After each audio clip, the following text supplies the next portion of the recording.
देखेंगे बहुत सारे महात्मा भगवान से जब वरदान मांगते हैं तो कथा का वरदान जरूर मांगते हैं, कथा सुनने का वरदान, कथा कहने का वरदान। प्रभु कृपा करते हैं, किसी किसी को कहने का गुण दे देते हैं, किसी किसी को सुनने का दे देते हैं। लाभ दोनों को बराबर ही है। ऐसा नहीं कि कहने वाला ज़्यादा महान हो जाएगा, सुनने वाला कम होगा। कहने वाला भी अगर केवल कहेगा और जीवन में चरितार्थ नहीं करेगा तो उसको भी कोई फायदा नहीं होगा। और सुनने वाला अगर केवल सुनेगा और जीवन में उतार लेगा तो वक्ता से ज़्यादा फल पा जाएगा। जैसे एक पंडित जी थे, पंडित जी नहीं कथावाचक ही थे। वो कथा में कहे कि राम नाम लेने से लोग भवसागर पार कर जाते हैं। तो सबने सुना। एक माता जी कथा सुनने आती थी नदी पार करके, गंगा जी पार करके। उसने कहा कि जब लोग भवसागर पार कर जाते हैं भगवान का नाम लेके, तो हम नदी पार नहीं कर सकते हैं। उसको विश्वास जम गया कि हम भगवान का नाम लेंगे तो नदी पार कर जाएंगे। और रोज नौका से पार करते हैं तो 8 आना 4 आना खर्च करना पड़ता है, नाम लेंगे पैदल पार कर जाएंगे। वो माता जी बेचारी गरीब थी। उस दिन गंगा जी से चली, नाव वाले ने कहा बैठ जाओ माता जी। कहा नहीं नहीं, आज तो मुझे पैदल जाना है, गंगा जी पार करना है, क्योंकि मेरे पास एक नाव नहीं है, जहाज है। कहा कहाँ जहाज, दिखता नहीं है। कहा नहीं, वो भीतर में है जहाज, बस हम उस जहाज का नाम लेंगे तो हम पार कर जाएंगे। तो नाव वालों ने कहा कि कैसा जहाज है भाई जो नाम लेने से ही पार हो जाता है। कहा चलो। वो सीताराम उसके मन में पक्का विश्वास है कि मैं प्रभु के नाम रूपी जहाज में बैठूंगी तो गंगा जी पार कर जाऊंगी।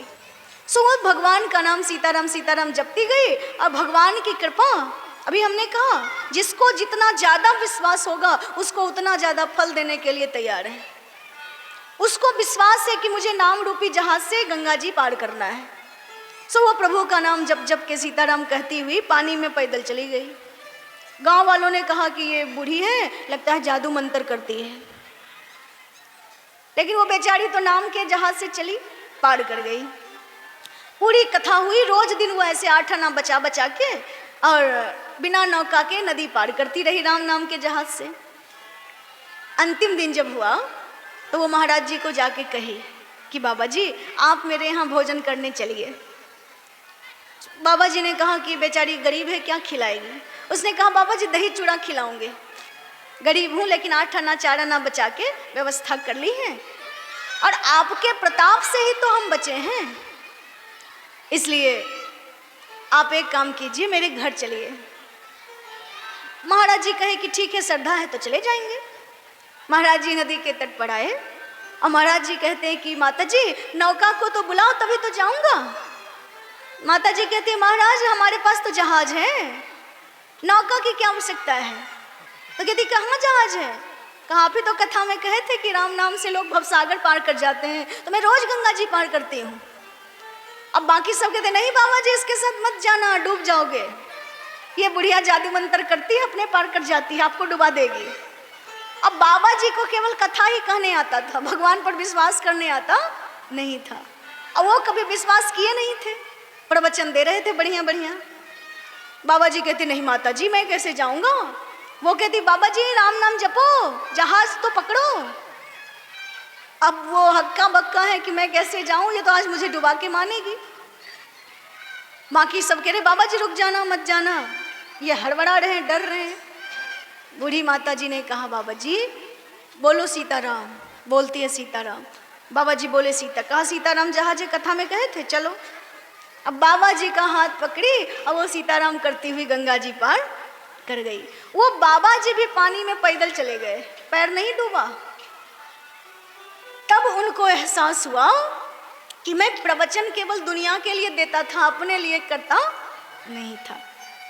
और इसने कथा सुना, उसने जीवन में उतार लिया, तो इसको फल की प्राप्ति हो गई। तो संत कहते हैं कि जो प्रभु के कथा को कहेगा, सुनेगा, अगर हृदय में पक्का विश्वास है तो वो फल जरूर देने वाले हैं। और अगर विश्वास नहीं है तो बहुत सारे लोग निंदा भी कर देते हैं।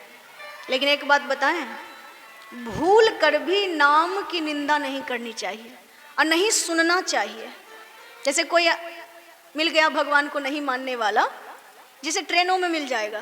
ट्रेन में चढ़ेंगे, एक से एक भाषण देने वाले आपको मिलेंगे।